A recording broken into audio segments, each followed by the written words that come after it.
Hello, welcome to the Squarebase Stat Show, or the Old World Stat Show, with your hosts, Rob and Val. That's it. That's it. That's the whole thing? That's the whole thing. Okay, yeah, that's right.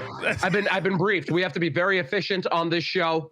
This is a whole different vibe than usual. This is my first stats appearance for years. Yeah, not your first ever stat show, but your first ever Old World Stat Show, because you used to do the stat show, the 40K stat show, Peter the Falcon Carissimo. That is correct. That's right. That's right. And then you, in order to, I believe in at least on some level, mock us, created the what was it? Was it the Slop Center? What was your 40K show for years? 40K Spice Center was very different. Spice Center. That's right. Spice Center was very different, I'll have you know. It was the hot gossip coming 40K. It was a great time. It was very spicy. It was very spicy. We're derailed already. Let's go. So, yeah, we have not, this week, normally I record these on Monday, did not do last week's because something came up. And then this week we obviously had to do the emergency show because of the new Chaos Marauders. Thank you, everyone, for watching. Maybe one of the biggest receptions to some new releases that we've seen. I think it's invigorated and inspired the community. What's your kind of hot take on that? I love that we finally turned the page from something else that floats in the sky. That's great. I'm happy that the community's just been looking for something to grapple onto and be excited about, and this is unequivocally positive. Absolutely. So we have a bunch of events that we're going to look at. In fact, actually, I definitely have not formatted this correctly. If you don't know, the Old World Stat Show is meant to be where we look at the event results from all around the world that's happened this weekend. We look at ongoing and current trends. But because Old World is pretty unique and pretty different, we get into this really exciting place where, number one, I make Val look very bright, and I'm going to go sort this out now. We're going to look at these events that you can see on the screen as we see them. One second, I'll show you. Now, this isn't everything that happened this weekend, but these are some events that I haven't covered yet because there wasn't any other events this weekend apart from one event in England and one event in England that we saw. And also Val's event, which, as you can see, compared to Michigan GT, LVO, and Moab, so Australia, USA, which happened this month as well, Val's event was the biggest event. So we're going to cover that first. Number one. But only number one for a few days, because this weekend coming, on the weekend of the 25th of October, we have got a 82-person event here in the UK, the Welsh Open, organized by Ollie Mather, who's the Welsh captain, I've been told. So pretty exciting, 82 people. So that will be maybe a record-breaking Old World event, I think. It's going to be up there. I know we were doing a little prep for the show, and I did notice that Nova hit 66 players, which just would have been just before I think you started doing Old World stats. You're correct. So missed out on the coverage there. So Nova, I think, is the clubhouse leader. I think in 2024 we did have events that got a little bit bigger than that. I know LVO was pretty big. So yeah, that's still great sizes here, guys. And 83 is nuts. I'm really happy to hear about the Welsh. The Welsh pulling out all the Old World players. Well, hopefully this is gonna like be a recap of everything that we've seen leading up to. But obviously, also it's worth talking about with the Squarebase comp. And with other comp ideas that have been put out there in the world, we're probably going to be seeing like much different metas in the future. So everything after this maybe will be posted. You can see on our notes page, you can see that, like, obviously events that happened even before we even announced the Squarebase comp, obviously not using those. In the future, if people are using things like Swiss comp, there's like a reinvigorated version of that. Pool comp, I think there's another comp out of Australia, and forgive me that I don't know. I'm so sorry. Aussie comp? It's literally Aussie comp. Okay, Aussie comp.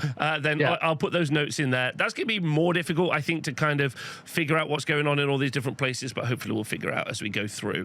So who cares? Everyone play with the rules that'll get people out playing. I think it is the key. Oh, I agree with that. I agree with that. I absolutely agree with that. I want to reiterate that I believe that as well. So we're going to dive in and look at the event results from the past bit. So this weekend, Val, you ran our big event this weekend. Can you tell us about what happened? Yeah, absolutely. The Squarebase Open Toronto 2025, the third running of the Squarebase Open, which is pretty wild. And yeah, we had, I think, signed up. We had 46 players. We wound up rolling with 43 players actually got there on the day. So that was actually really great. And played 5 rounds. It was fantastic. We had some really wonderful sponsors, which I'm going to include down in the description, but I really wanted to shout them out super quick. Fenris Workshop, which is out of Quebec. They provide tournament support for a lot of events in Canada. Reach out to them if you're running an event. They're wonderful. Wheels and Wings Hobbies in Toronto was my local hobby shop. They sponsored us. X-Planet Games, our boy Lionel out in Mississauga. Black Knight Games out in Hamilton all contributed stuff. And then, of course, the friend to tournament organizers around the world providing fantastic support. The Army Painter, my boy Adam Abramowitz over there, really came through with some great stuff for our hobby. So I really, really wanted to shout those guys out because I could not have afforded to give all those prizes. So thank you. Okay. No, yeah, that's very kind of everybody to do so. I've never done that before, so we should do that. That sounds great. So one of the things that we normally do is, one of the things when I do the stat show is I bring up the Google map of the venue. But I guess you can tell me all about the venue. Where was, where was the event? Will there be more events? Where was the event based? Yeah, the event was held at Artists Playground in Toronto, which sounds sexy, but it's actually it's in sort of the downtown east side of Toronto. So it's an actual Toronto event, which is neat, and the place is a circus school, which is cool. So it has really, really big ceilings, and it's just a nice big wide open sort of old factory space. So I really love the vibes in there. Gets a little stuffy. But we had big fans, and we had some ACs that they've added. And so I think it was more comfortable than usual. Bathrooms were accessible. Let me think, what else? Table heights though, Rob. Table heights were your standard folding tables. So they were probably pretty low. Folding chairs were supplied. So yeah, I got out my game there. What else is on the event review list? We got toilets. Bathrooms, we got table heights. Yeah, so toilets, like I said, I think that they were commendable. Reasonable. Quite reasonable toilets. So yeah, I think it worked out to be a really nice event. And in there with us, we had the Seasons of War GT AOS. They showed up with 40 players. So Old World was marginally larger than Age of Sigmar. I'm sure our Old World fans would be interested to know that. And then we had a 16-player Blood Bowl event, the return of the Warpstone Cup, a NAF recognized tournament, which. So it was all really, really cool. Worked out very well, and I do look forward to figuring out how we maybe organize things next year. I know I saw Georges, who runs the Montreal GT, who you might know through AOS. Georges. And I'm a piece of me kind of wants to organize this event in Montreal in the future because it's a cool destination. That will get me out there. I love that city. That's a great city.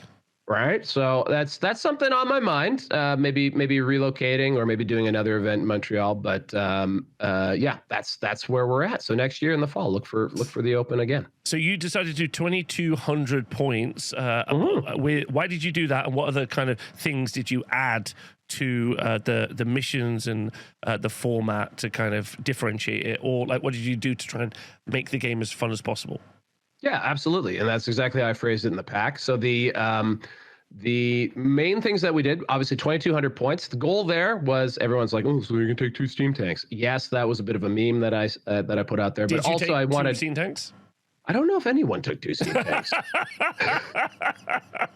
Okay, good. All right, fine, good. But my general vibe has been, and I think Rob has been pushing this with me, is that more stuff on the board allows you to play the match play guide missions a little better. And also just felt like a fun thing. I felt like 200 points wasn't going to put the bar out of reach for people if we went there. So it felt like a nice compromise. And I do think it worked well. The armies felt really nice on the table. I think they looked good and they weren't too massive. It was a nice Goldilocks number, I think. And then in addition to that, we used what I was using in the spring as my mission pack. Which uses what I call 9th Age style scoring. So for the secondary, so basically you would score your victory points, your kill points as normal, but the differential only went to 16. So from kill points alone, you could only like slay the general, those types of things, the common objectives, you could get to 16 battle points. And then if you scored more than your opponent on the secondary objectives, you would get a +3 points, and your opponent would lose 3 points. So there's a pretty big swing in battle points available there. And then the secret objective was the 4th point. And if you just completed your secret objective, you would get +1 BP. Your opponent would get -1 BP. And so if you both completed your secret objectives, that would cancel out. So your maximum score would be 19. So that all sounds pretty complicated, but what the goal there is that to provide a separate win path for armies, aside from just killing stuff and racking up just additional VP for secondaries, you make the secondaries something that's actually able to really swing the game. And I think we'll see in the top, in the armies that finish in the top, that actually this harebrained scheme kind of worked. So I think it's an interesting alternative option, and it's built into BCP now if anyone wanted to try it out. Okay, that's very cool. Lovely to know. All right, so let's go look at the placings, shall we? We can see we've got one in the undefeated bracket. If you've never joined us for an Old World Stats show before, what we do is we only look at the 5-0s and the 4-1s. Gone are the days where people start talking about the top 7 or who were the best 12, who podiumed. I think this is all... Personally, I think it's silliness. So I like looking at the 5-0s and 4-1s. I think it gives you the best idea of what's doing well, especially the 4-1 bracket. That's a really healthy place to look. And if we just kind of recap real quick, we can see we've got undefeated warriors, and then in the 4-1 bracket, vampire counts, wood elves. Exciting to look at that list. Skaven, orcs, and goblins. Wolves of the sea, vampire counts, high elf realms, and Cathay. Now, normally I don't have the TO here with me. Val, is there anything from these I should be really paying attention to? Some solid gamers in here? Like, give us a rundown on who's here. So who's here? So, right off the hop, we have Andy Rogers, who's actually he's a transplant from California. So he's played well at the Bay Area Open, and was playing Warriors of Chaos, but obviously played it very well. Brett Gutterson, he comes out all the time. He reminded me last year he was the #1 player in Canada according to Old World rankings. So that's great. Congratulations, Brett. Irek is a wood elf stan. He's been very very very dedicated to his faction. So that was really cool to see him get that result. And also only losing in the last game. Only losing in the last game. So yeah, there were 3 undefeated players going into our final round. And I believe Irek paired into our Cathay player, who'd actually already dropped a game against Andy. And then Danny Stewart, Ratman Dan, running Skaven. I've been shouting at him all caps in our WhatsApp group for some months now, because he's been running Tomb Kings a lot at events, and I have been saying, run Skaven, you coward. And look at this, he loses narrowly top table with his Skaven and puts up crazy numbers all the way through. Really just a great result for Skaven, probably maybe one of the best that there has been. I know there have been some really grindy Skaven armies that showed up at the TSN over the years. But nonetheless, that was cool. Peter, the Falcon Colosimo, he wound up winning our best overall thanks to a really high sports score and a very good performance as well. He was running orcs and goblins, like just a pretty orc and goblin, like mostly goblin list, actually. No Wyvern, really cool list. Adam Slutsky, our previous champion of SBO Toronto 2024, as well as he won the SBOT 2. Really good player out of Buffalo, and a wonderful guy. Great sports score for Adam as well. Caleb Edwards with a 4-1 showing, running vampire counts. And then obviously we have Keith Hansen with high elves. I don't actually know much about Keith's list. I'm sorry, Keith. We're going to find out about it. And then we've got, obviously, Alex Webb. He was our only Cathay player. Cathay, I feel like there were a number of other players that could have brought Cathay, and I think a lot of them self-comped themselves. Things got kind of heated in our WhatsApp chat about balloons and such.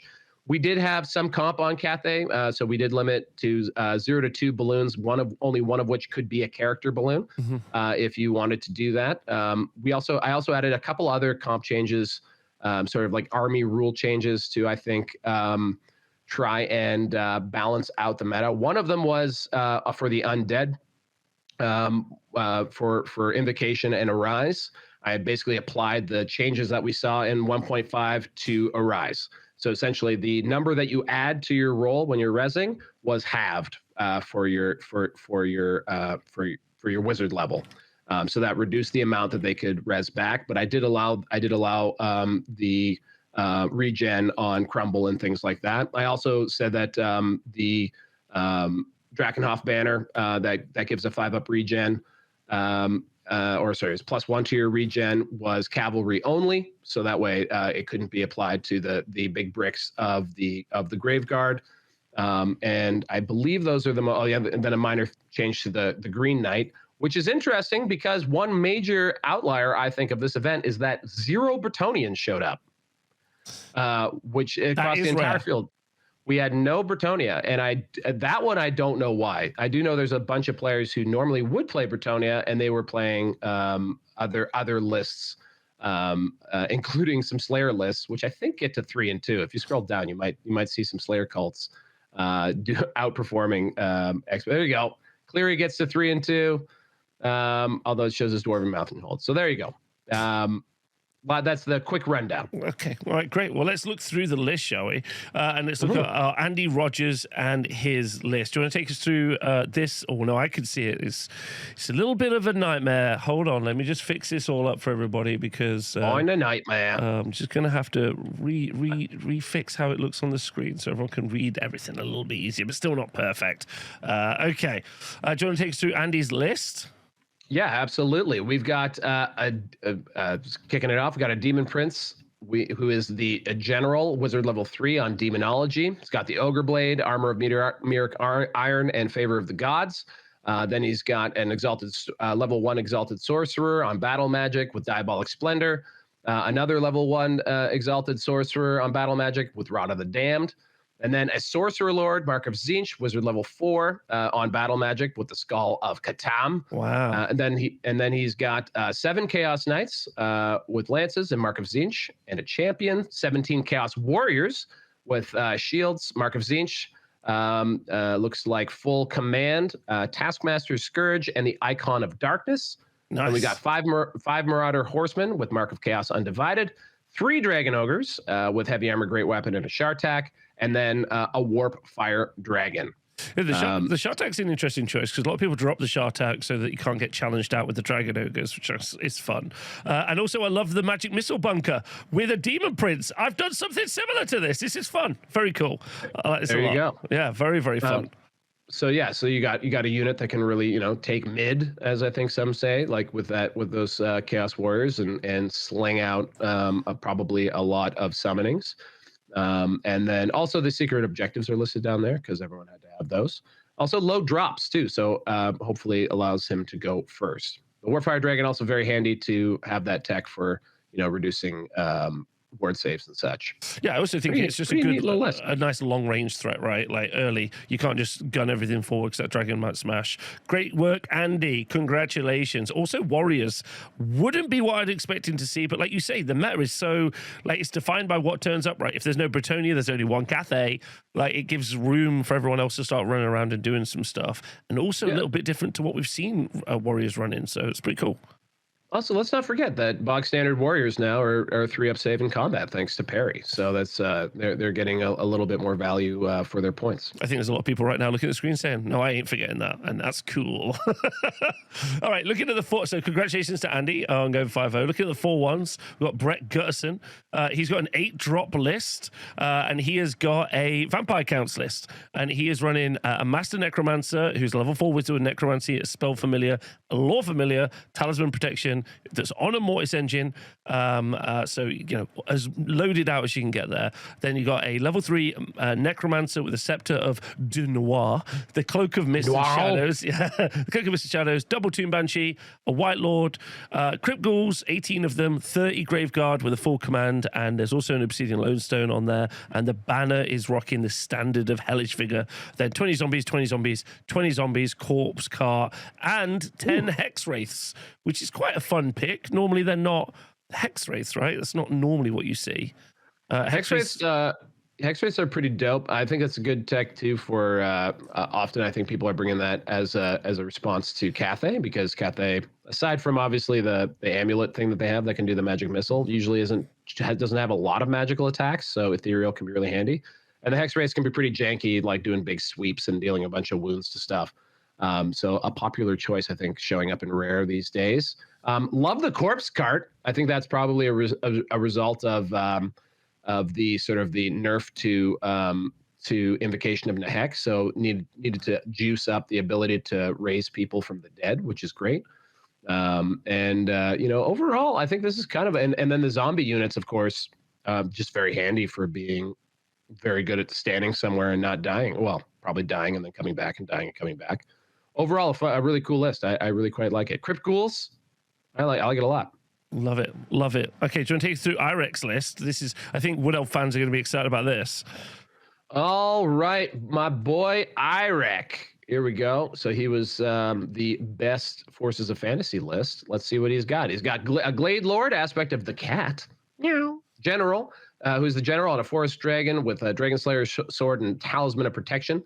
And then another Glade Lord with a great weapon, Swift Shiver Shards, Shield, a Resplendence of Luminescence, an Annoyance of Netlings, aspect of the Bear on a Great Stag with the Armor of Destiny and a Luckstone.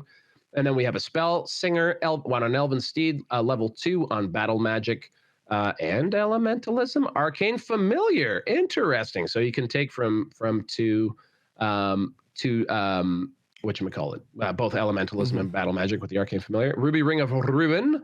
Then getting into core, we got 7 Glade Riders with True Flight arrows. We got 10 Wild Riders with Shield, and then looks like I guess just Standard Bearer and the Wild and the Champion. Banner of the Hunter King. Then 5 Wild Riders with Shield and a Champion. We got 4 Warhawk Riders. Maybe going out baggage train hunting. I don't know. True Flight arrows. The Spirit of Kurnos and Wind Rider. And then we've got 2 Wood Elf Beast Packs. So we got a Wood Elf Beast Pack for 19 points. So getting the real value out of this, I guess, for just ripping around doing annoying things, I assume. Redirectors, and he's got a great job. Yeah, he's got 3 of those. And then he's got 20 Wildwood Rangers with a Wizarding Hat, I guess, on the Champion, and a Standard Bearer. 9 drops. You know what, IREK? I have no idea what you were doing with this, but clearly it was working. There's some weird stuff in there. The Wizarding... this is kind of neat. I will have to hit him up in the WhatsApp chat for square-based events in the GTA. Yeah, the Wild Riders seem like a really fun pick, and he's like, obviously, I think he's got the little units in maybe to control how they move around the board. Wild Rangers also solid for holding objectives, and also one of the things I like looking at with lists now, just like you said, you start looking at lists after the match play guide, and you start seeing people putting in those units which are baggage train hunters. Right, like they're not just big smashy lists; they're units that maybe go grab an objective. Would elves feel like they can, like play around, dance? Very cool. Well done to IREK. All right, I do wonder if those beast packs also help to control the. I'm pretty sure Wild Riders are frenzied, or at the very least impetuous. They are frenzied, yeah. Yeah, so those beast packs maybe can be up in front of them and preventing them from running off and doing dumb stuff. That's what I was saying. Yeah, I think that's one of the goals of maybe not. Also could help give cover saves to the Wild Riders behind. So that way if you're getting ballistic skill shooting from like Cathay, you can weather that a little bit better. I don't know. All right, so Danny... Just spitball in here. So Danny was running... what was Danny running? Danny was running Skaven. Let's go, Danny. Yeah. So what does a 4-1 Skaven list look like? Well, so we've got a Grey Seer that's level 4 with Demonology, Power Scroll, and a Lore Familiar. Skaven Chieftain with a Halberd, Shield, Light Armor, Battle Starter Bearer, and he's got the Storm Banner. Then you got the Skaven Warlord.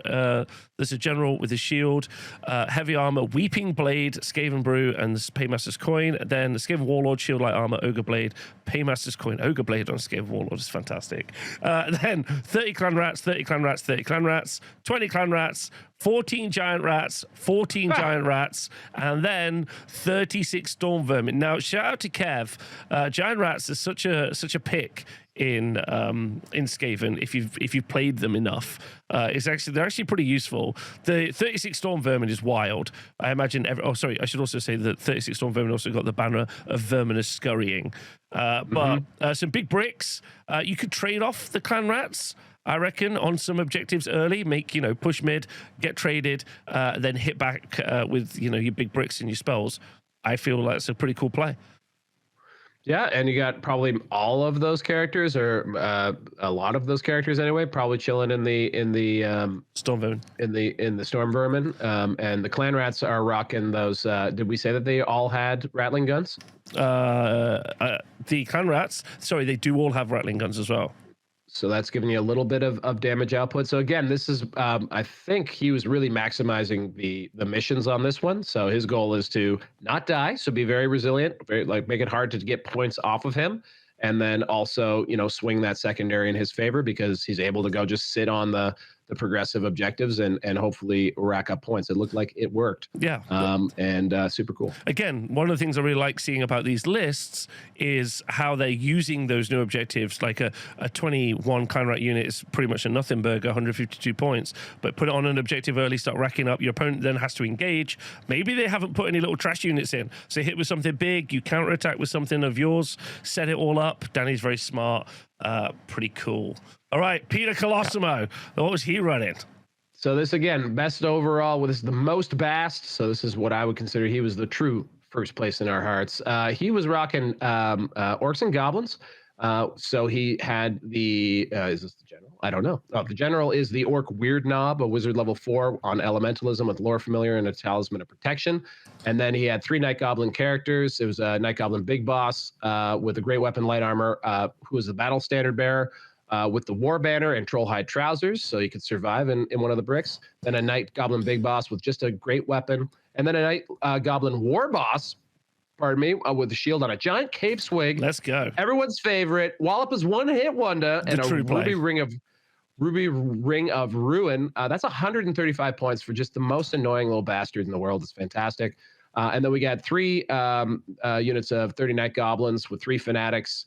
And looks like not quite full. No, yeah, he didn't take standard bearers. He just had the boss and the musician in those. Don't want to give up the points. That's good. And then we've got a unit of 25 orc boys, everybody, with warbows, light armor, shield, a boss with the Thinking Orcs hat that removes their impetuousness, a standard bearer, the big red raggedy flag, which gives them a weapon skill boost, and I believe also a combat res bonus, and a musician. So that is a really great combat res unit that's also toughness 4, sitting on a 4-up save in combat, not too shabby, and can dish out warbow shots. 3 goblin bolt throwers, one of them painted pre-event.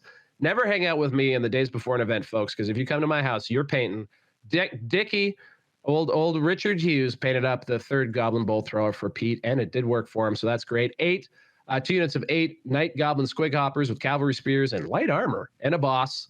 2 Doom Diver catapults, 2 Goblin Rock Lobbers, and 2 Mangler Squigs, which, as far as I know, Pete is one of the most outspoken haters of Mangler Squigs, and they did nothing for him and did not improve their reputation with him at all. Skill issue, I think, is what you would say. Definite skill issue. I really like the what Doom Divers and Goblin Rock Lobbers can bring to an ONG army, or generally just to a game. Lot. Yeah, it's a lot. It's a lot. And also, I feel like this is an army that's up there, floating around the A tier. The fact, in SBC, we've given them 2,200 points. If you actually look at this, it's pretty terrifying. It's a lot of activations. There's a lot of things that can get done. It gives up points all over the place, for sure. But everything it gives up, it's just little amounts. You can really feel like you're winning, but you're not. And it also does damage. I mean, we got 9 Fanatics. You got those the catapults and the rock lobbers aren't messing around, especially on any sort of hits that they get. And again, the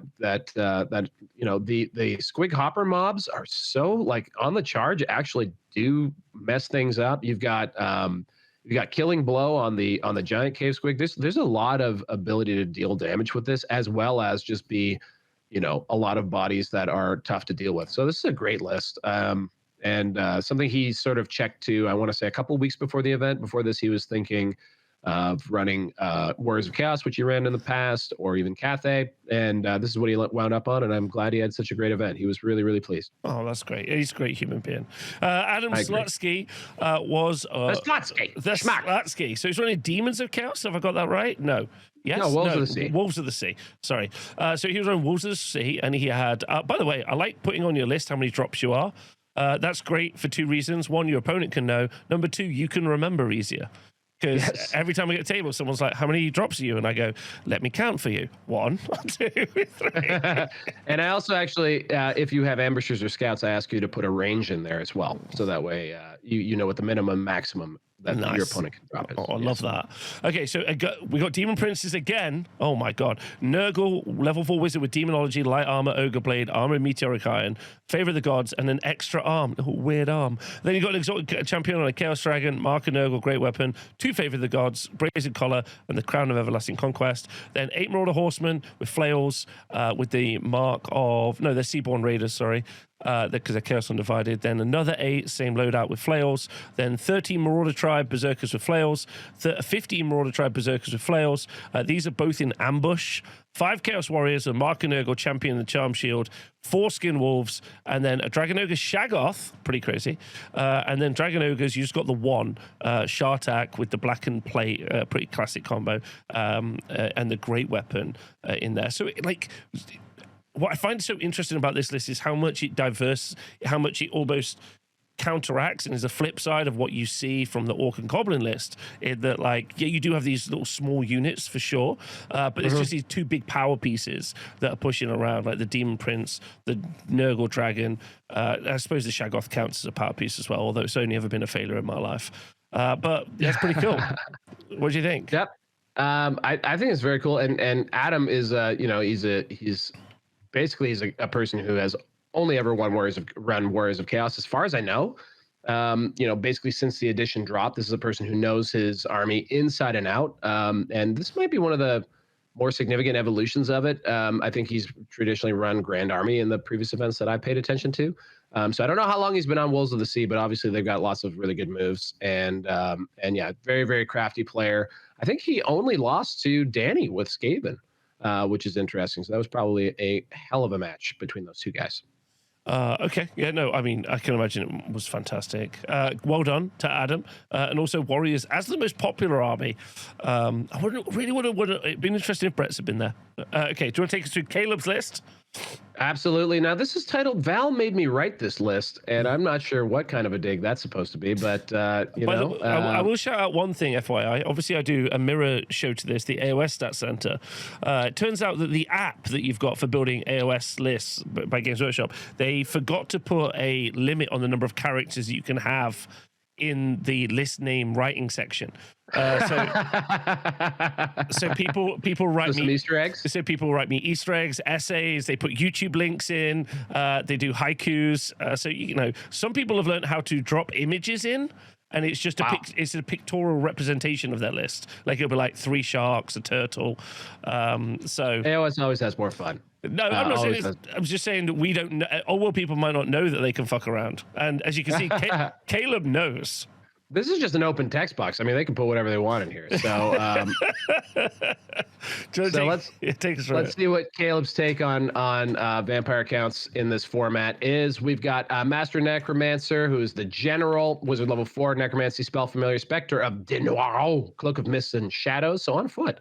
Necromantic Acolyte on a Mortis engine, wizard level 1, illusion, and a talisman of protection. Tomb Banshee, a vampire thrall, full plate armor, Lord of the Night on a nightmare with a dread lance and enchanted shield. Cool. White Lord, shield, battle standard bearer with the helm of commandment, so didn't juice up the Graveguard at all. 4 bat swarms, 21 Graveguard, great weapon with drilled, implacable defense, seneschal, standard bearer, and war banner. So so he decided not to go with great weapons on the Graveguard, just going all defense.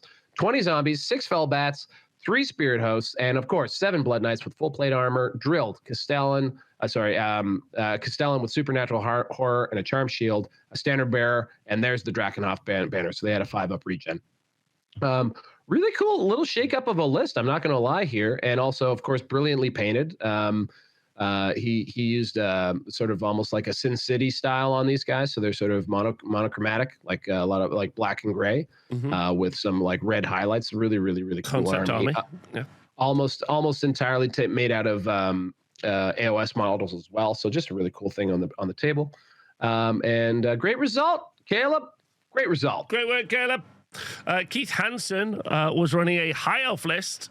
And he had a prince with on a star dragon with a great weapon, and he has also got a Seed of Rebirth, obviously the armor of Calidor and Pure of Heart. Then he had a noble, and that noble was on a Lothern Skycutter, which has become a little popular recently. He was also the battle standard bearer, a Seed of Rebirth, Talisman of Protection, and Sea Guard. And then you had Archmage that was level 3 wizard with the Warbow, Power Scroll, Elementalism.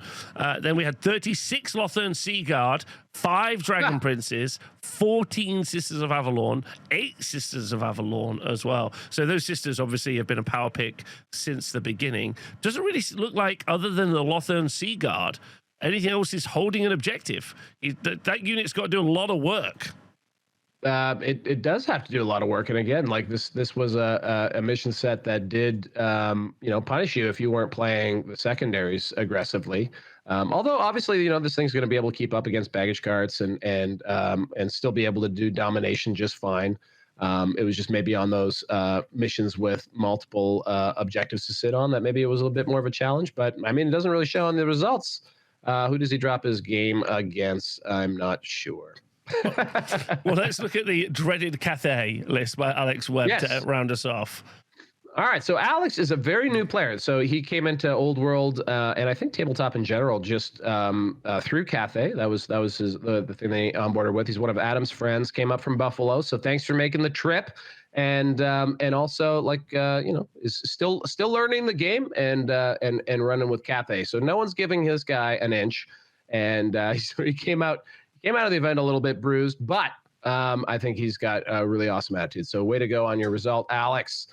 We got a Shigengan Lord, 384 points. He's got heavy armor, was level 4 on obviously a Great Spirit Longma, the Scroll of Wee Jin, the Sword of Reason, Vermilion Quills, and High Magic. Another Shigengan Lord. This one is a level 3 wizard and has Vermilion Quills, the Monkey King's Wisdom, and High Magic. And then, of course, a strategist in a balloon. And the balloon had Dragonfire bombs and Sky Lantern bombs, Armor of Meteoric Iron, and a Talisman of Protection. So you got those layers saves on that mother sucker. In the core, we've got 11 Jade Lancers with Ambushers and Drilled.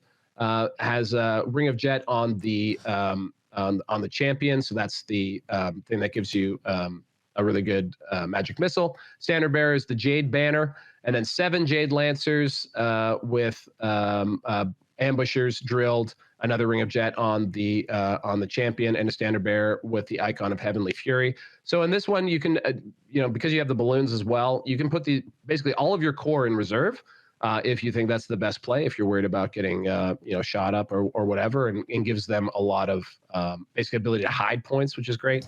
And then of course 3 Cathanian Grand Cannons with Ilgr Loaders.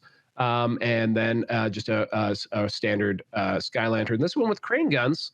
And Sky Lantern bombs. So that's the list. Whoa! It says triple cannons. Have you FAQ'd no stacking on the movement?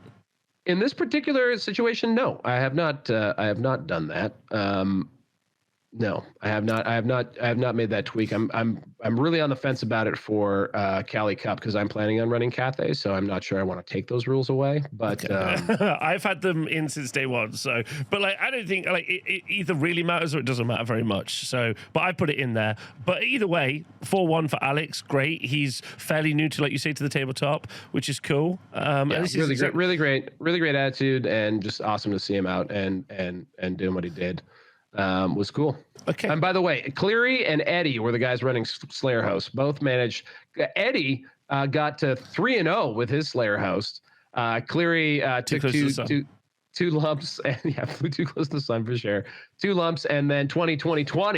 So way to go to those guys with those units. They were running the bucket of Doomseekers style with those guys. Okay, that's very fun. I know for a fact at my next 2,600 points, someone's bringing in the Slayer Denial list.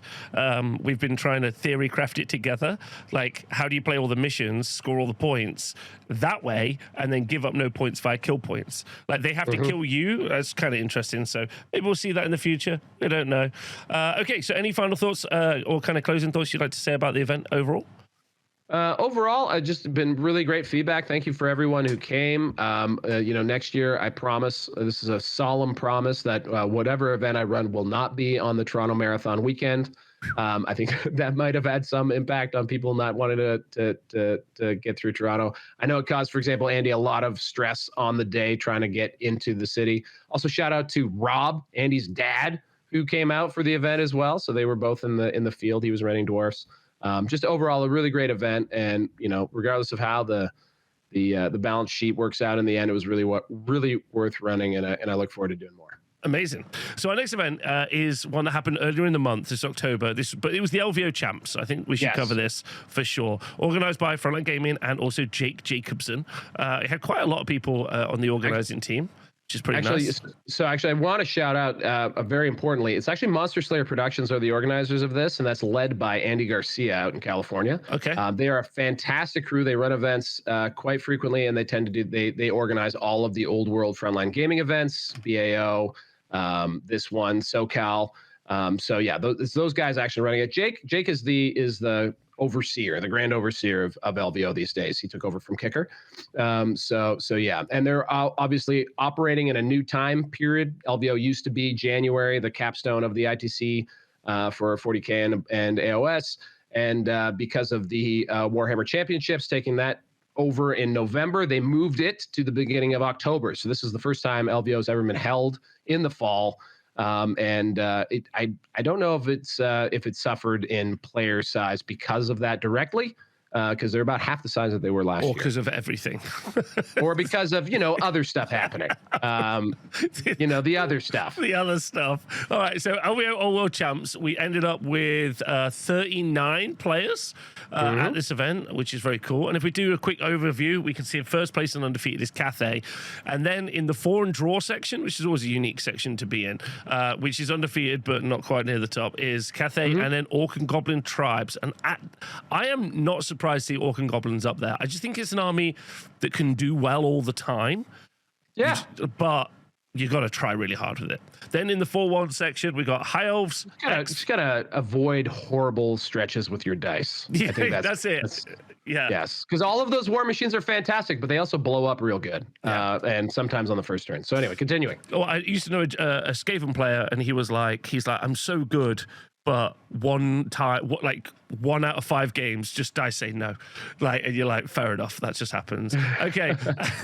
In the 4-1 section, we got High Elf Realms again. Now, this is kind of interesting because we definitely have High Elves down as not necessarily super strong in the SBC, but now we're seeing High Elf Realms featuring in 2-4-1 sections.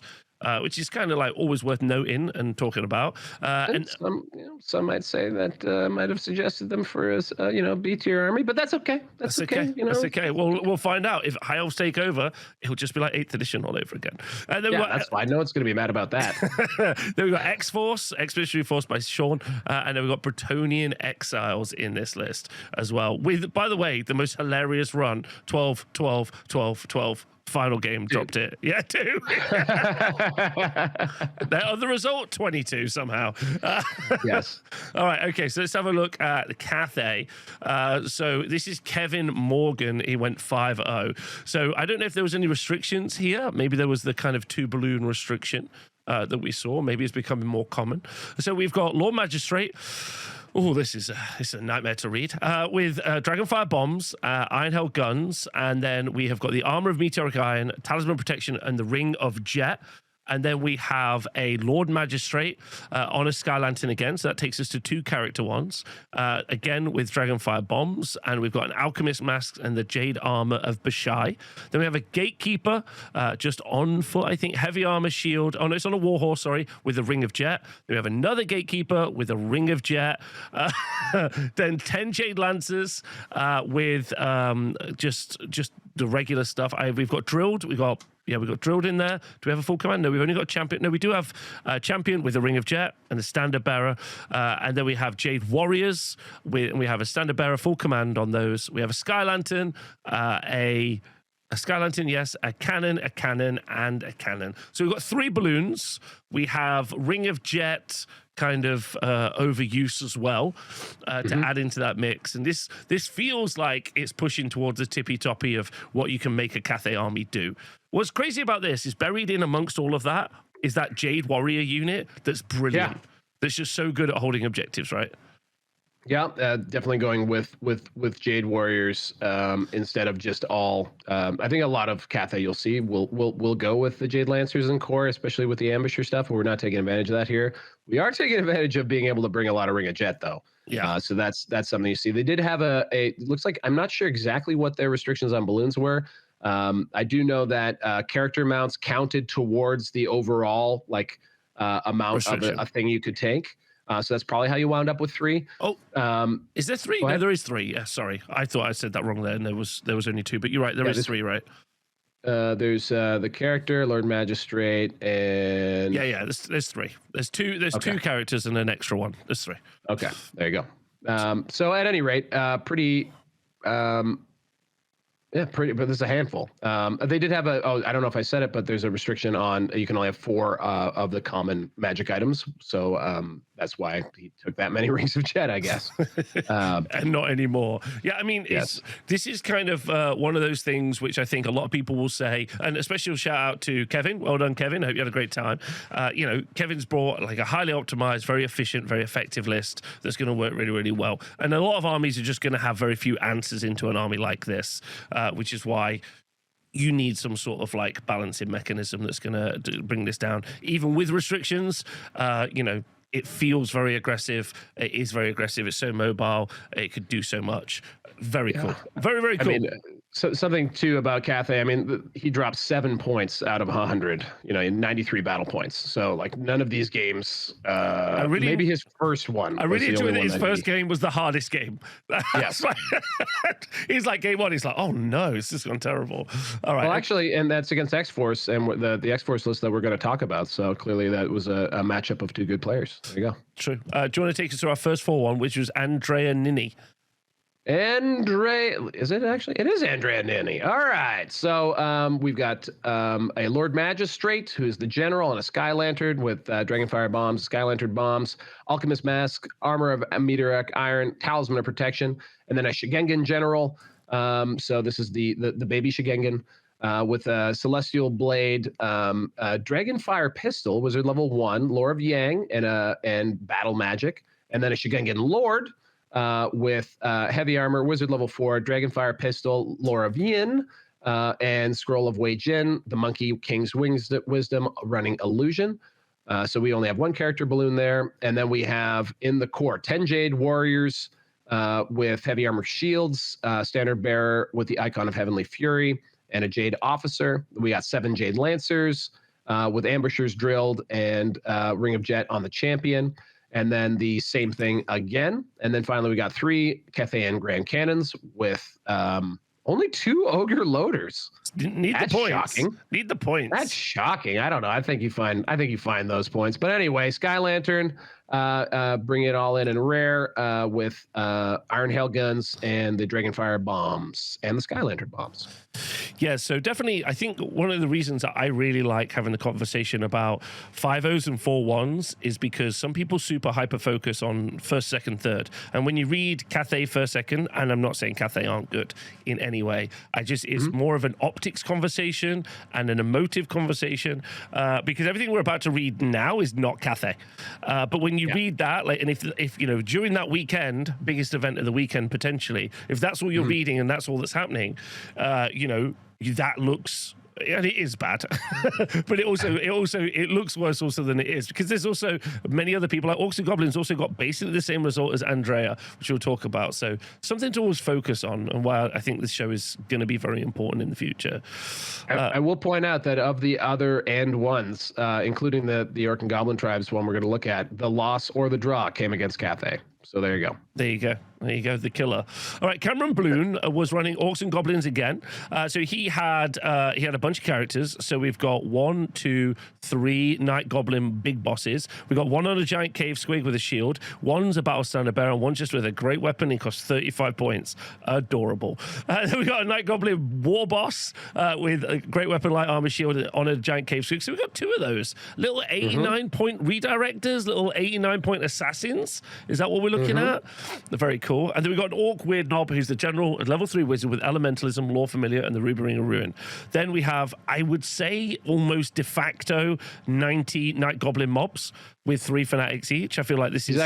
He's got 4 of them, actually. Oh, amazing. I didn't know you could... Okay, great. Well, I would say that 3 is the basics, right? But 4 is leaning into the strength of the list. Because it's not a lot of points. 177 points for that, for those guys is great. And, they're great. Yeah, it's a bargain.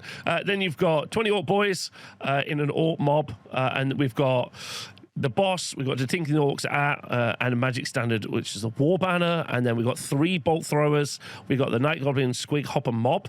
I've got 5 of those, and we've got 2 Doom Divers, 2 Rock Lobbers, and the Mangler Squig. Only one of those, so Pete will be happy for sure. Well, Pete had 200 more points to work with, and one might wonder if Pete maybe saw the performance of this list and thought, maybe I'll give that a whirl, because this is almost, very, very, different detailed differences here from Cameron Bloom, but very similar in style and substance. So very cool list. Yeah, and also just shout out to anyone who is watching this show and is like, I'd really like to play an army. This is the army.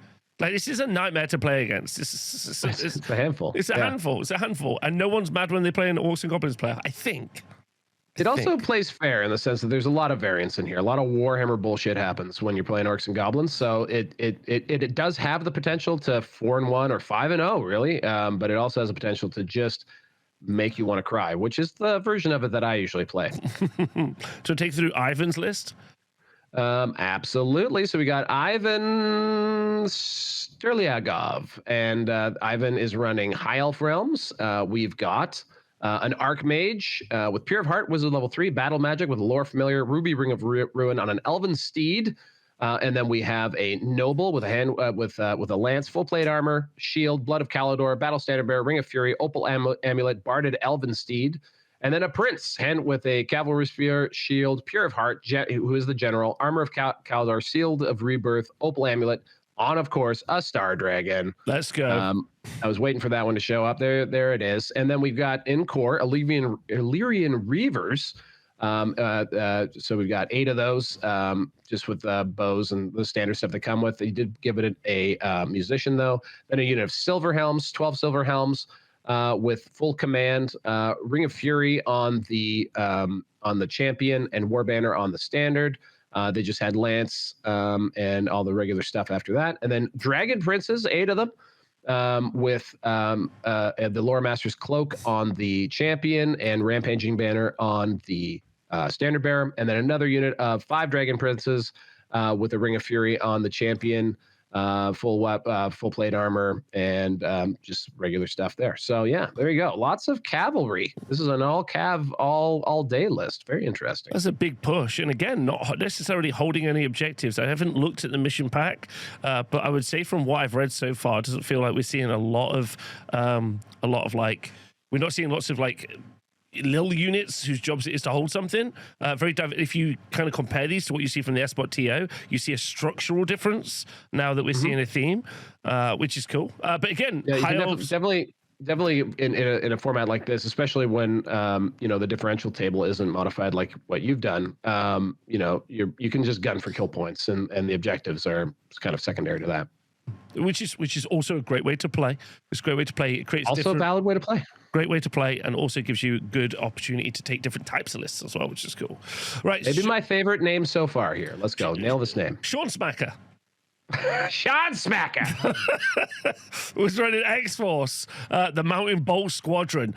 He was running Burlock Daminson, who's got what he comes equipped with who's the general. Then he has a Thane in full plate armor with the Master Rune of Bursting Flame, the Rune of Rapid Fire, the Rune of Accuracy, and it's the Battle Standard Bearer with the Stroller's Rune. Let's go, lads. Then we've got 16 Rangers with a full command, and we are running the Rune of Battle as well.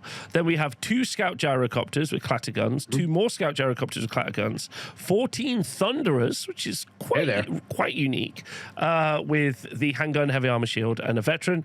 Then in special, we have a Grudge Thrower with the Rune of Forging, and then we have another Grudge Thrower with the Rune of Reloading and the Rune of Forging. Then we have 3 Gyrocopters, 3 Gyrocopters, 3 Gyrocopters. These are all rocking Clatter Guns, and then 1 unit of Scout Gyrocopters again with a Clatter Gun, and then a Gyro Bomber to finish it off. Now, I got to say, of all the lists that we've seen maybe so far, I got to say this is one of the coolest. I love this. I think this is ace. If you like the Dwarf Air Force, then here it is, unleashed by the Match Play Guide, and yeah, it's a lot of shooting. It's a lot of root deep shooting. I'd be curious to know, did they have a matchup? I know they had. The first game they lost into Cathay. I wonder if they beat Cathay later on, though. Something like this can just get a lot of shots off, which is great. Which is why I think, like we saw from the winning list at Espot TO, we saw that -1 day hit against Small Arms Fire Banner, which is like, I think something we see a few times. Blasted Standard, I think. And I think you'll see that more and more, like a lot of like minuses to hit here and there from Small Arms shooting. I'm not saying a lot of people are going to put this army together, because this is an army that is a production meta problem. I've built a gyrocopter. Those helicopter parts are disgusting. I can't imagine what it's like building, what have we got here, 9, 11, 15.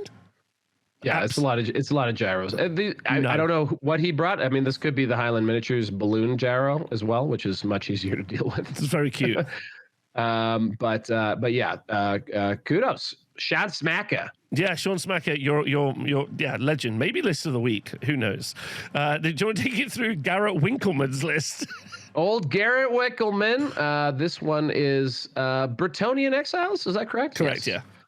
Yeah. So we've named our characters. So we've got Baron Adamar Valence, and they've got Heavy Armor, the Exiles Val, the General, Royal Pegasus with the Frontier Axe, and Syrian's Locket, Charm Shield, and Virtue of Knightly Temper. We got the Green Knight, everybody, which is awesome. I love the Green Knight. We got an Outcast Wizard named Moria.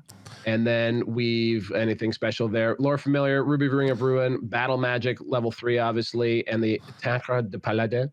And then we've got the next one is, this is a Paladin. Got it.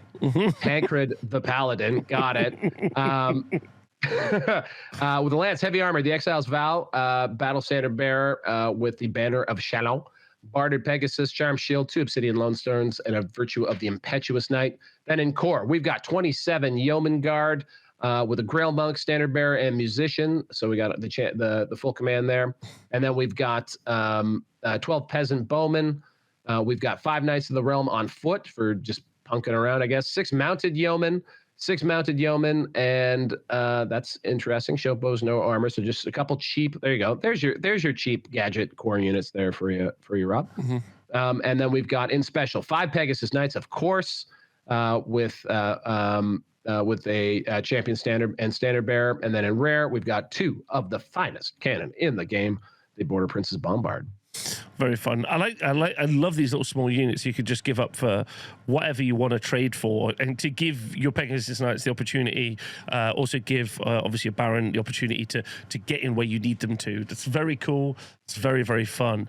So LVO, to wrap us up as an event, nice and big event, which is very cool. I think we can see the differentiation between maybe playing a lot of objectives and maybe playing not quite as many objectives, at least in list construction, which I think is both are valid. Let's just be really clear. But I think that's interesting to see that differentiation as well. And also, hopefully, we see that event or other events of ilk grow in size, right? You said this is an organizing group that run lots of Old World events. So probably they're going to build up a big community traveling around. Yeah, Monster Slay Productions. A lot of those boys are coming out to the Cali Cup in November 15th and 16th. Got to plug it sometime in this thing. So if you want to meet them and get to know them, they're really, in the trenches, building community in California, up and down the coast. Really, really great guys. So happy to see they ran a nice event. I hope everyone there had a good time. Kind of quick review. I think if you could just close your eyes to the top part, everything beneath it is pretty exciting. High Elves, Orcs and Goblins again, X-Force. Some pretty big core armies there, but representing and having fun. So I'd feel pretty happy about that part of it for sure. And also, with some stuff that's pretty out there, like the helicopter list is out there. So that's fun. I mean, that's an archetype that has been around since the beginning. We kind of took the wind out of its sails though with the original square base standard though. So now with the MPG, you are more commonly able to do that. Yeah, you can lift up more helicopters, so go do that. Okay, so our next event, again, that we haven't covered yet, that happened earlier in the month, was the Michigan GT. Also, this happened in the USA. So this is in Lansing, Michigan. So if you are around that region, and this is one of the things I like to do on these sorts of shows, if you're around that region and you want to go, this will most likely be yearly. Michigan GT, this is their 12th one, so I'm pretty certain there'll be a 13th, hopefully, fingers crossed. So get yourself there. So we had 26 players This is our smallest event of the past few weeks. And if we go and take a look, oh, sorry, I should shout at the TO. Organized by Mark Detlaw. Shout out to Mark. Thanks for doing it. Thanks for being a great member of your community. So there's no there's no undefeated at this event, actual Bud. And instead we got 3 4-1s. But there was a couple of restrictions at this event as well. Yes, so this event was running a big format, so they were running 2,500 points, but they were basically keeping your restrictions to 2,000. So you had 1,000 points of characters. No single unit could be over 500 points, and then outside of that, not really any major restrictions. This is what I've come to know from the way the Adepticon meta tends to play, and I would say Michigan is squarely in that. So not a ton of restrictions. They are running though, and actually all events discussed today running the Renegade Legacy Pack. So there you go, folks. It's in full effect. So yes, they're running Renegades and a bigger army size, but you're not allowed to use all of those points on making big FU characters. That's about it. Very fair. Okay, so quick overview. We've got Tomb Kings, High Elves again, lovely, and Kingdom of Bretonia, which is fun. And one of the things I do say, in my personal opinion, is that bigger points kind of scales off large major threat units. And some armies, like Recursion, I feel kind of is worse at a larger points value because, you know, you're recurring, but you're recurring a lower percentage of the total value of what you've got. So it's nice to see Two Kings do really well in that format. You also just can bring a lot of powerful units in Two Kings, so I'm unsurprised to see them there. And Bretonia, High Elf Realms, anything here overly surprising? Not particularly. I'm actually looking at how they're doing the rankings. They must have been just pure battle, because we do have some foreign ones lower on the list here. Oh, do they? 1 second. Yes. Yeah, sorry, just because of BCP, which I don't think it had an outage this weekend. We do have 2 other armies we're going to throw in there. We've also got Cathay and Dwarven Mountain Holds as well. But Cathay, I don't know why you got to throw BCP under the bus for this one. These guys just use battle points. That's all that's going on. So wins and losses didn't matter as much here. So that's why the draw and the loss made it. Let me push my agenda. Please. I've got a meeting with Paul on Thursday. I need to keep my rep high. Sorry, Paul. Right, so yeah, we've got Cathay and Dwarven Mountain Holds to add. So we've got 5 4-1s to look at. So if we look at Tomb Kings first, run by John Onto. Shout out to John for doing so well. He is running a Tomb Kings Academy list with a Tomb King who is on foot with, with Factax Blade of Justice and the Bedazzling Helm. Then we have a High Priest that has 2 Heretic Jars and is running Elementalism with the Cloak of Dunes, a Necrotect with a Spell Eater Axe. We have a Mortuary Priest that's level 2 with Elementalism. And we have a Royal Herald that's the BSB with the War Banner. It's on a Skeleton Chariot with a Talisman of Protection and the Biting Blade. Then 8 Skeleton Horse Archers, 31 Skeleton Warriors, 26 Tomb Guard, 15 Skeleton Skirmishers, 1 Chariot, and then 3 Carrion, a Tomb Scorpion, 3 Carrion, Ushbati, and then a Casket of Souls. Now, I'm really hoping that the MPG is in play and we had some domination games, because I feel like if we did, these Carrion are so perfect for it, as are the Skeleton Chariots, for just being like, I'm there, I'm in the zone, you're not out. Like, no matter how this game goes, I'm scoring some domination. So I'm hoping that these are in effect. And if you were at the Michigan GT, let me know. Otherwise, I mean, those Ushbati with the Great Bows, killer. Casket of Souls, killer. The Tomb Guard Brick, killer. Skeleton Warriors for holding objectives, killer. This is a monster, right? It is, and I would say that they were running a basically still bespoke missions. They were using some of the elements of the match play guide, but they were very bespoke. So like they were doing stuff with their mission design that's not just straight out of the rulebook, which is fun. That is fun. I do not have the brain power to parse it all right now. Okay, all right. Well, let's go. Let's say congratulations to John, and let's go look at what Jonah was up to. All right, High Elf Realms. I could keep drawing the High Elves here. Let's see if I can read this one out. So John Schult, running a Prince with full plate armor, the General, Star Dragon, Talisman of Protection, Seed of Rebirth, Dragon Helm, Blood of Kaldor, an Archmage, Wizard level 4 on an Elven Steed with a Silvery Wand, Pure of Heart and High Magic. We got a Noble with a Lance, full plate armor, Battle Standard Bearer on a Griffin with a Seed of Rebirth, Opal Amulet, Charm Shield, and Pure of Heart. And then in core, we've got 5 Illyrian Reavers, 20 Elven Spearmen. Hey, guys. 20 Lothern, and then they had full command. 20 Lothern Sea Guard, 14 Elven Archers, and then out in special, we've got 20 White Lions of Schrace.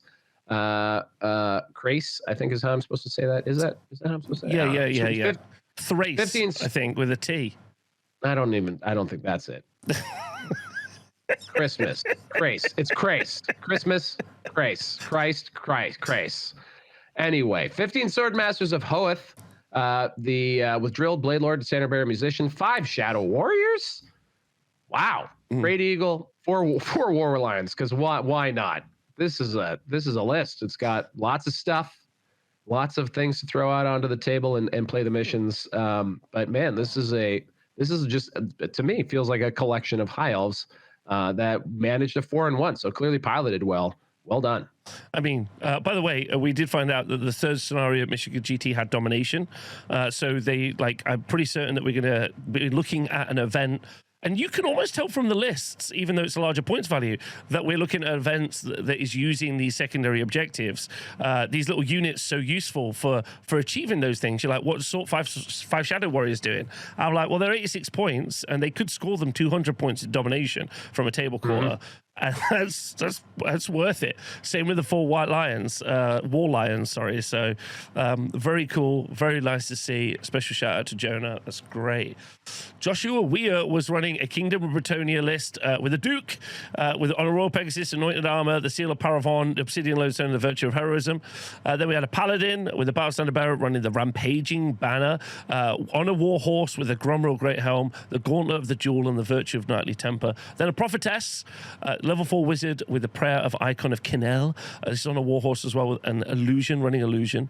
That Prophetess. 206 points feels like a bargain on a War Horse for a Prophetess, especially she's not armored. And we've got a Damsel on foot with a Wander Jet. Then 17 Knights of the Realm with full command and the War Banner. 25 Men at Arms with a full command, and the Grail Monk has got the Blessed Triptych. 9 Mounted Knights of the Realm with a full command and the Antlers of the Great Hunt on the Champion. 10 Peasant Moment times 2 in skirmish formation. Then we got 4 Pegasus Knights, 3 Questing Knights. Again, the Peg Knights have got full command. 3 Questing Knights, a Field Trebuchet, and 6 Grail Knights. Wow. Yeah, with a full command again, with a Gauntlet of the Jewel. I love that everyone's got an extra bit. Well, I mean, 25 rota points gives you a lot. Gives you an idea of what is possible in the square base comp too, right? Like there's gonna be some big old armies coming out. This is pretty cool. I love the big armies. I like big armies. I cannot lie. Okay. All right. So, okay, cool. This is great. This feels like, obviously this has got a bunch of extra stuff of what you see as standard. But I like all the little units, and I like the upgraded units as well. So that feels fun. Yeah. Jeremiah. Jeremiah Coates. Now, Jeremiah was actually chatting with me about this list as he prepared for it. This was actually modeled as a Skaven Cathay army. So it was all Skaven themed. Looked super cool, although it is not very friendly. And he was quite despondent that he dropped a game because I think he thought he had it. He was going to come to Square Base Open Toronto. He couldn't make it. Some life happened. But here we go. Jeremiah Coates, Grand Army of Cathay / Skaven. We've got a Lord Magistrate on a Sky Lantern with Iron Hail Guns, Dragon Fire Bombs, the Jade Blade of the Great Fleet, Armor of Meteoric Iron, a Lord Magistrate with on a Sky Lantern, Dragon Fire Bombs, and Iron Hail Guns, Jade Armor of Baichai, Healing Potion, and a Spirit Lantern. And then a Strategist, guess what? On a Sky Lantern, Iron Hail Guns, Dragon Fire Bombs, the Talisman of Protection. So this is max balloons here, guys. Well, 4 of them anyway. Then we got 10 Jade Lancers in core with no ambush, and a Spirit Lantern on the Champion and the Jade Banner on the Standard Bearer. 30 Jade Warriors with heavy armor and shields on the Champion. We've got the Spirit Lantern, and the Standard Bearer is of Wei Jin. Special units. We've got a Fire Rain Rocket Battery. 3 Maybe of the them. first one. 3 Fire Rain Rocket Batteries? Oh, now we know why you dropped that game, pal. 3 Fire Rain Rocket batteries with the Ogre Loader. He also gave them, because he could, gunpowder bombs. That's awesome. The Cathayan Sentinel, why not? And a Sky Lantern with crane guns, rounding it all out. There you go. wonder if the rocket fire battery is legit, but like it's not the cannon, so it's not legit. Yeah. Like, It's not the cannon. it's not. I the wonder cannon. if you maybe. I wonder if that was a thematic choice. Maybe that has something to do with Skaven. I don't know. Yeah, I imagine those would be like Doomfire rocket sort of thing. I do love the idea of fire rain rocket batteries, especially when you got lots of the balloons, because they can just literally sit behind something impassable or line of sight blocking and just fire off without having to fire indirectly, because they can triangulate with the balloon line of sight. So yeah, it's cool, it's fun, but you know, it's hard to say that a list that brought 3 character balloons and a 4th balloon just for funsies as sort of self-comping, but at least he didn't have the 3 cannons.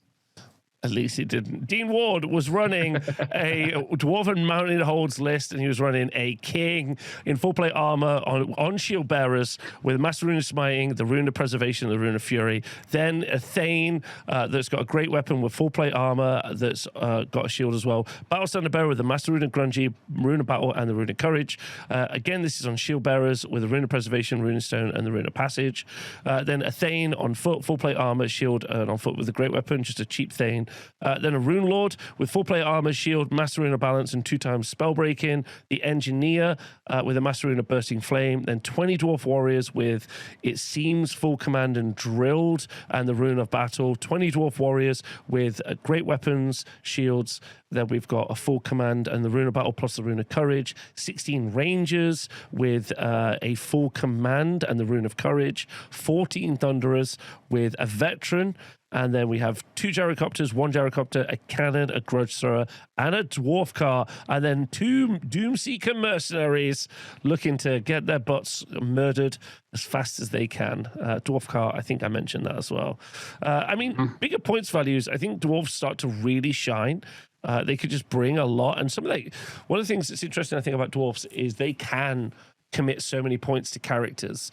And those characters are really good, but they just don't have the rest of the board presence, I think, at smaller points values. So maybe under square-based comp, when they've got an extra couple of 100 points, maybe they'll be able to really make this shine. Because you're looking at this, nothing really stands out as overly scary. It's just solid, right? Yeah, and I think it's interesting because they kept the character restriction and the individual units low, but gave more points. You see like this real big proliferation of just extra units, right? Which I think some people would really like to see, but also like these armies are tough to achieve just because there's just so much stuff that you need to have. Yeah. So there's a benefit in it. Like I've been saying since the beginning, I think that 50% character allocation is there to make armies easier to get on the table because you can just bring some points dense models. But nonetheless, I mean, how cool is it to see armies of this scale in an event? Looks like I sure hope people had fun. It looked like fun. So. Way to go, Michigan GT. Shout out to Michigan GT. They always, like, especially on the AOS side, they've always run great events. I hope to see more of these from them in the future. Very cool. I'm very, very excited. All right, last event. Our last event takes us to Australia for the Old World Moab 2025. This was in New South Wales. Mother of all battles, Rob. Mother of all battles. So we've got looking at the overview, we've got vampire counts that was renegades at the top. Then we've got vampire counts again in the 4-1 section. We've got mortuary cult and we've got Bretonian exiles. So very much one of the things I found always interesting about Australian metas in any game system is that they get their models a little bit later than everyone else, and their models cost a lot more. Way more. So yes. I genuinely tend to find that sometimes you can then create it creates maybe like not a schism, but like a kind of like a difference a bit more. Which you got to get a little more creative. Yeah, I think so. And I don't think any of that is a bad thing. So I'm excited to see this. So let's have a look. Vampire counts. I'm going to let you take it away because I know you're really excited about it. Actor Khan in first place, undefeated. Also want to shout out oldworldrankings.com, which is what we're using for this particular one. Actually, we should do a whole running events episode. And we can talk about these guys because I think it's really important. The community knows about it. So let's get to the list. We've got Actor Khan. So this is our 5-0, 5-0 or 4-1. This is our 5-0. This is 5-0. This is our 5-0. And so maybe representing what I thought would happen with Match Play Guide. This is a straight up Match Play Guide tournament. By the way, 2,000 points, no additional restrictions. Just build it and rip it. Here we go. Two Cairn Wraths. And then we've got a also using renegades, Master Necromancer with who's the general, Mortis Engine, Wizard level 4, Necromancy, Spell Familiar, Scepter of de Noir, Talisman of Protection. And then we've got a Master Necromancer, Wizard level 3, Necromancy, and the Skull Staff. Very interesting how the 1.5 just completely got rid of the stupidity in Vuln that you always saw in Mortis Engines. Mm-hmm. No one's willing to risk stupidity anymore. Then we also have two Tomb Banshees, White Lord with the Battle Standard Bearer and the Helm of Commandment. Interesting, because he did not splurge on the banner, on the 5-up on the banner. Yeah, and then we've got 33 Graveyard Great Weapons with the Obsidian Lodestone on the champion, Standard Bearer, and there's the Drakenhof Bearer on the banner on the unit with the Musician. Yes, that makes sense. 2 units of 20 zombies and 2 units. There they are, 6 Hex Wraiths, which are really great units. So pretty lean and mean.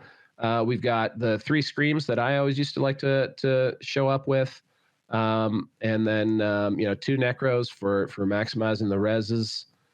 Just a real tough list to deal with here. And again, I like those kind of like MSU units, like 20 zombies, 6 Hex Wraiths, 6 Hex Wraiths. Like, it gives you a lot of opportunity all around that kind of like brick in the middle of Graveguard. Solid, absolutely solid. Very cool to see. Real nasty. Real nasty. So looking at the 4-1s, we have Vampire Counts again, ran by Jay Golding. Shout out to Jay. And then he's running Renegades. He's running a Master Necromancer on the Mortis Engine. It's level 3 with Necromancy, Spell Familiar, Scepter de Noir, and Talisman of Protection. Then a Vampire Count with Great Weapon, Shield, Full Plate Armor, Dark Acolyte, Master of the Black Arcs on an Abyssal Terror, a level 2 Wizard running Illusion with a Lore Familiar and a Crown of the Damned. Then a White Lord with a Great Weapon, who's the BSB with the Charm Shield and the Helm of Commandment. 2x5 Direwolves, 26 Graveguard with a full command. They're drilled. They have also got the Drakenhof banner, 3 Felbats, 8 Blood Knights, full plate drilled, Castellan, Supernatural Horror. They've got a Standard Bearer, War Banner on that, and a Musician as well. So, different in like the Graveguard, obviously that key element, but now we've got a big dragon in this version of the list, which I guess is susceptible to cannons. So maybe that's why we didn't see it maybe in the successful list. This is still a very successful list. They're going 4-1. Double Direwolves is great. Blood Knights are solid. Some good choices. Yeah, absolutely. No notes on what you said. So we're going over to Simon Kwok with the Mortuary Cult, another Undead. So Undead really dominating. This is what I expected to see when Match Play Guide came out. So interesting to see one meta call being correct for me. Here we go. We've got a High Priest, Wizard level 3 on a Necrolith Bone Dragon, Lore Familiar, Serpent Stat, Talisman of Protection, Power Scroll, Illusion, and then a Mortuary Priest with just level 1 Battle Standard Bearer with the Banner of the Desert Winds, on foot, rocking Illusion as well. And then a High Priest, a Wizard level 4 on foot. This is the General with a Ruby Ring of Ruin, a Warding Splint, Power Scroll, and Elementalism. I suppose for moving around the unit if they wanted to. We've got 33 Skeleton Warriors, hand weapons and shields, and with a champion and holding an Obsidian Lodestone, Standard Bearer with the War Banner and the Musician, 10 Skelly Skirmishers with War Bows and Ambushers, and Skeleton Horse Archers with War Bows, and 7 Ushabti with obviously great bows for shooting stuff. Then of course we got 2 Tomb Scorpions, at least 1 Necrosphinx, and holding it back in the background, the Casket of Souls. Great list. Neat list. Very, very good. And also the Australian community is also very good at like self-comping, organizing themselves. You've got a Cathay list in here, Bretonian Exiles, you've got a bunch of stuff. So I'm really excited to see. I know the Australian scene is already very active, very lively. In fact, the organizer of this website is Australian themselves, right? Garmo. So I expect to see the Australian community be very strong and have a very competent scene over the next few years and watch it grow, which is one of my favorite things to do on the stat shows, is watch these communities kind of build and grow, which is very fun. Absolutely. So to kind of round us off and take a kind of look forward, obviously with Val's event from this weekend, this big 82-person event that we got this weekend. We still have David Spears. What? Hey, sorry, everybody. Just very quickly, there's 141 that I missed. Praetorian Exiles by David Spears. Running a Baron with the Virtue of Heroism, Royal Pegasus, 2 Lucky Heirlooms, and the Sirene's Locket. Another Baron with the Exile's Vow, Virtue of Knightly Temper, Bard of Pegasus, Frontier Axe, the Gauntlet of the Jewel. A Paladin with the Exile's Vow, the Virtue of the Impetuous Knight, a Rampaging Banner, Bard of Pegasus, Spell Eater Axe, and the Charmed Shield. And then we've got an Outcast Wizard on a Warhorse, that's level 3 Wizard with Demonology. 30 Yeoman Guard, 7 Mounted Yeoman, 2x13 Peasant Bowman, 5 Knights of the Realm with the Exile's Vow, and then we've got 3 Pegasus Knights, 3 Pegasus Knights, and 2 Bombards in this list. So sorry to David, I apologize. I was not caught up. It's not my usual software. I was missing the numbers. Okay, so like I was saying, in kind of review, we are, I think, at a watershed moment now where over the next few months, we are going to start to see potentially these large events like we have coming up in Wales this weekend and some other events leading into Christmas where I think everyone's going to take a breath and ask themselves, okay, what are we doing next year? What compacts are people running? What things are we going to do to adjust how the game looks? So I think that's an interesting place where the game will get to. Also, we are on the end and the tail end of a new book launch and also a new book coming out. I don't think the updates that we've seen for Tomb Kings from Cetra's Wrath or even Slayers or our good Renegade Crowns are going to have a massive meta impact. What are your thoughts? I think you're going to see players use them. Like for Square-Based Open Toronto, like that book came out a couple weeks ago, I guess. People actually had it, and we had at least 1 Renegade Crown, and we had 2 Slayer hosts. So I think those are at least factions that people want to play. Like they want to like try them out. So that's really cool. And then obviously, I mean, if we get a Norscan themed list. That's probably going to drive a lot of interest and have people want to use that. We already know Wolves of the Sea is good, so I don't know exactly how that army list is going to work. If it's going to be bolt-on stuff like we saw with the Tomb Kings from the last book, that you would just add to Wolves of the Sea, or is it going to be its own army list? It wasn't really clear in the article. So yeah, the meta will develop, and then there's also the chance we see some action from Games Workshop. Who knows? Maybe something that would shake up the meta too in the form of balance adjustments. So it's an exciting time to look forward to. Yeah, definitely an exciting time to look forward to. And I'm very excited to see whether we see adoption of any kind of like stuff, or I am excited, like you said, about that Marauder list coming out, because obviously Warriors of Chaos are that super popular faction, which like the most representative faction at events. So it'd be very exciting to see the impact that they have as well over the next few weeks. It's also going to be exciting to see like these little communities or little events maybe grow around the world. So I'm hoping to see more of that. But I think one of the things that I thought was really telling from what we saw from these 4 separate events, obviously kind of taking place all over the world, was how much like adoption of the secondaries changed how the lists looked.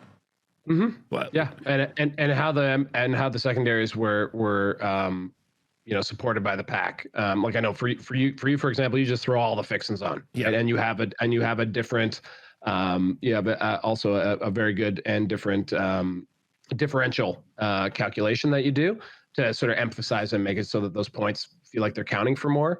Certainly, one thing I'll do is, because I have it all. What I'll do is in the description below, I'll include all the mission packs that from all these events. So if you are interested to see how it may have shaped those metas, you can go have a look yourself. And it's always cool to see different ideas from different TOs all over the world. Correct. The way the mission pack is set will definitely shape the meta that comes out of the tournament and what is successful. So we don't have to just always have Cathay 3-0, going 5-0, 4-1. You can do stuff that might help to mitigate that, which is what the square-based comp is all about. Yeah, and hopefully that helps. And if people aren't using that and using something else, hopefully that helps too. And hopefully people are just having more fun games. So we can see stuff like the X-Force list. I'd be excited to see more of that as well. I will say there was some armies missing from this that I would expect to see. Like obviously there were some events. I ran like a 22-person event only the week before, but I already covered that on a YouTube video. You can go back and watch where obviously Beastman Brayherd were doing super well. Yeah, Wildherd, Wildherd were doing really good. So I think they're up there as well. So there's lots really that isn't covered in just a single snapshot of these things. So, lots missing, and I can't wait to see more of that in the future. So I hope you enjoyed the show. Thanks to Val for being great. Any shout outs before we go, buddy? Yeah, I do want to shout out, obviously, one more time. I'm going to hammer it at home again. The California Cup coming up 15th and 16th. There's also out in Burbank, I'll include the link to it in the description, a practice RTT that's being organized for that I was asked to shout out, so I definitely am. They've got room for 16 players there. That's coming up on November 1st and 2nd, or sorry, November 1st. And that's basically it. I'm really excited about all the events that are coming up. I want us to do. I love this show because it gives us a chance to shout out people who are actually playing the game, organizers that are running these things. I think that we're just primed for a lot of growth and a lot of excitement. So I hope everyone else agrees. Thanks for watching. We'll see you guys soon. Thank you to everyone on the Squarebase Patreon for supporting us. Have a nice day and good luck after yourselves.